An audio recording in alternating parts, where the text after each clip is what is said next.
Menjadi seorang freelancer akhir-akhir ini mendapat perhatian banyak masyarakat. Terlebih lagi di kalangan anak muda yang mulai memikirkan untuk menghasilkan uang sendiri. Sekarang ini banyak bidang yang bisa disebut freelancer. Mulai dari penulis, fotografer, makeup, dan sebagainya. Namun, saat menjadi freelancer, Anda tidak bisa memaksa semua orang untuk mendukung sepenuhnya. Pasti akan ada segelintir orang yang menolak bahkan menjelek-jelekkan karir pilihan Anda ini. Sebab status pekerja yang tidak tetap dan penghasilan yang tidak menentu.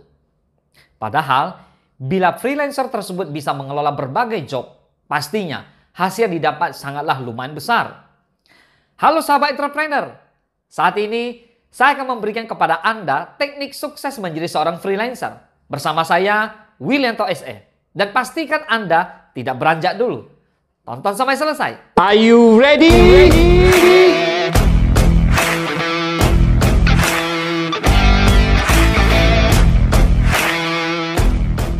Oke, hal tersebut tadi janganlah dijadikan sebagai alasan untuk menyerah. Masih banyak cara untuk membuktikan kepada mereka bahwa menjadi seorang freelancer juga dapat menuntun seseorang kepada pintu kesuksesan. Berikut adalah tips yang perlu disimak dan dipraktikkan ke dalam kehidupan Anda untuk menjadi freelancer yang sukses. Yang pertama, menetapkan kontrak di setiap proyek yang dikerjakan. Sebelum menyetujui untuk menerima sejumlah proyek tertentu yang harus dikerjakan, Anda harus memastikan bahwa ada surat kontrak yang menjembatani Anda dan klien tersebut. Jangan sesekali bekerja tanpa adanya surat kontrak, karena dikhawatirkan dapat mengakibatkan perpecahan antara satu sama lain. Jika memang klien tersebut tidak menyediakan, maka tidak ada salahnya jika Anda berinisiatif menyediakan surat kontrak tersebut. Dalam surat kontrak harus dengan jelas menyebutkan hak dan kewajiban apa saja yang dikenal selama proyek tersebut berlangsung. Dengan begitu, akan diadakan kesepakatan sebagai jalan tengah bahwa setiap pernyataan dalam surat kontrak dapat diterima oleh masing-masing pihak. Jangan lupa juga untuk mencantumkan konsekuensi yang diperoleh oleh pihak yang melanggar isi surat kontrak. Kemudian, dalam bagian hak klien, cantumkan bahwa karya atau hasil kerja freelancer akan sepenuhnya menjadi hak milik mereka atau klien. Yang kedua, uang muka. Tidak ada salahnya untuk meminta uang muka atau down payment, DP, kepada klien sebagai jaminan bahwa klien harus selalu memilih Anda untuk mengerjakan proyek yang diberikan. Ketika tidak menerapkan sistem DP, maka si klien bisa pergi kapan saja, tanpa adanya pemberitahuan yang jelas. Klien tidak akan merasa rugi akan hal tersebut. Namun sebaliknya, Anda akan merasa sangat dirugikan, karena sama saja membuang-buang waktu untuk dan tidak menghasilkan apa-apa. Tetapkanlah besaran DP sewajarnya yang harus dibayarkan oleh klien. Tidak ada salahnya juga untuk membuka negosiasi hingga mencapai kesepakatan yang baik. Yang ketiga, unggah hasil pekerjaan. Apabila Anda ingin membuat pekerjaan yang telah dikerjakan menjadi sebuah contoh atau portofolio bagi calon perekrut freelancer di bidang yang sama, mengunggah ulang hasil karya di berbagai media seperti Facebook, Twitter, Instagram, blog, dan sebagainya merupakan solusi yang sangat tepat. Hal tersebut bisa dilakukan asalkan sudah mendapatkan persetujuan dari klien. Jangan lupa juga ketika mengunggah, sertakan alamat website kalian. Karya-karya tersebut dapat menjadi pertimbangan proyek selanjutnya. Yang keempat, katakan yang sebenarnya pada klien. Klien merupakan partner dalam bekerja. Adanya masalah atau kendala apapun itu, jangan sungkan untuk memberitahu mereka. Begitu juga halnya ketika belum menandatangani surat kontrak pekerjaan.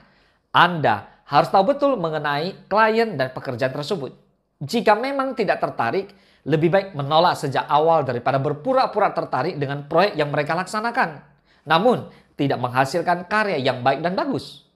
Apalagi menyangkut hal kemampuan. Jika memang pekerjaan yang ditawarkan tidak sesuai dengan kemampuan, jangan malu untuk memberitahu kepada klien. Setiap orang tentu memiliki kemampuan masing-masing dan tidak bisa membohongi diri sendiri perihal tersebut. Freelancer juga bisa sukses. Kini saatnya bagi freelancer untuk membuktikan kepada mereka bahwa Anda mampu mencapai kesuksesan. Tunjukkan kepada semua orang setiap pekerjaan yang telah diselesaikan merupakan hasil karya yang terbaik. Tetaplah perhatikan etika bekerja dan jangan sampai melewatkan surat kontrak.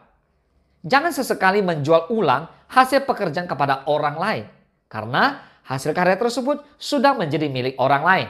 Sebenarnya untuk memulai sebagai freelancer itu cukup mudah, karena sebagian kamu mungkin pemula. Pastinya kamu butuh penjelasan lebih detail kan? Pasti kamu butuh panduan step by step-nya. Nah, makanya kali ini kita akan bahas langkah-langkah memulai menjadi seorang freelancer. Yang pertama, untuk menjadi freelancer itu nggak ada minimal umurnya. Jadi, kalau di antara kamu bertanya, apa ada kriteria umur untuk menjadi seorang freelancer? Nggak ada. Jawabannya jelas tidak ada. Kamu mau umur berapapun itu semua bisa. Bahkan ada remaja berusia di bawah 17 tahun sudah berhasil mendapatkan ratusan dolar dari freelance. Jadi percaya dirilah. Berapapun umur kamu sekarang, kamu bisa memulai karir sebagai freelancer. Yang kedua, yang perlu kamu ketahui adalah pendidikan terakhir itu nggak terlalu penting. Kamu tidak akan ditanya, kamu lulusan apa? Ijazah kamu SMP, SMA, SMK, S1, S2, S3. Dalam freelance, itu semua nggak akan ditanya.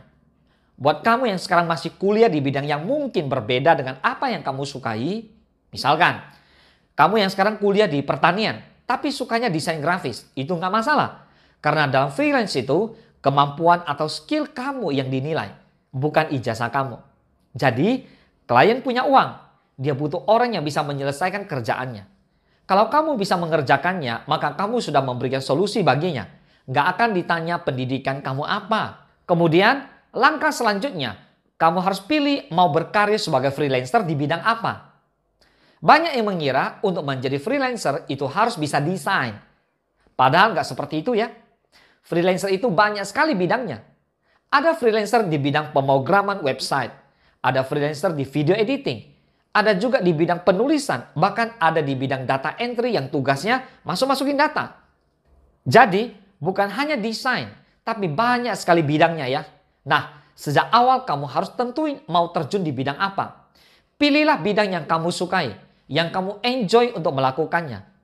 Kalau kamu sekarang belum tahu bidang apa yang kamu sukai, cobain aja semua bidang.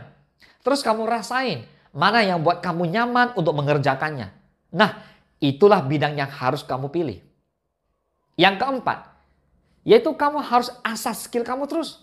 Ketika kamu sudah mengerti bidang apa yang kamu sukai, sudah mengerti passion kamu di mana, tugas kamu selanjutnya adalah mengasah skill kamu. Kamu nggak perlu ahli di semua bidang. Tapi kamu cukup ahli di satu bidang saja yang kamu sukai. Cukup itu saja. Lalu bagaimana cara mengasah skillnya? Kamu mau nggak mau tiap hari harus mempelajari secara terus-menerus. Misalkan kamu mau menekuni bidang desain grafis. Tiap hari kamu bisa buat satu hari satu desain. Percaya deh, dengan sering kamu melakukan, lama-lama kamu akan lebih menguasai. Orang ahli itu bukan orang yang paling pintar. Tapi orang yang ahli itu adalah orang yang mau berlatih setiap hari. Jika Anda memiliki pertanyaan seputar bisnis apa saja, baik itu seputar investasi, aset, bisnis, silakan tinggalkan komentar Anda di bawah. Saya akan pastikan tetap menjawab pertanyaan Anda di video-video entrepreneur mindset berikutnya. Dan tidak lupa, jika Anda ingin belajar bisnis lebih jauh dan tips dan trik bisnis yang berkembang, silakan kunjungi situs LinkedIn saya di bawah. Saya akan menyertakan menu kelas bisnis secara online untuk Anda, baik umum dan private. Salam sukses, dahsyat!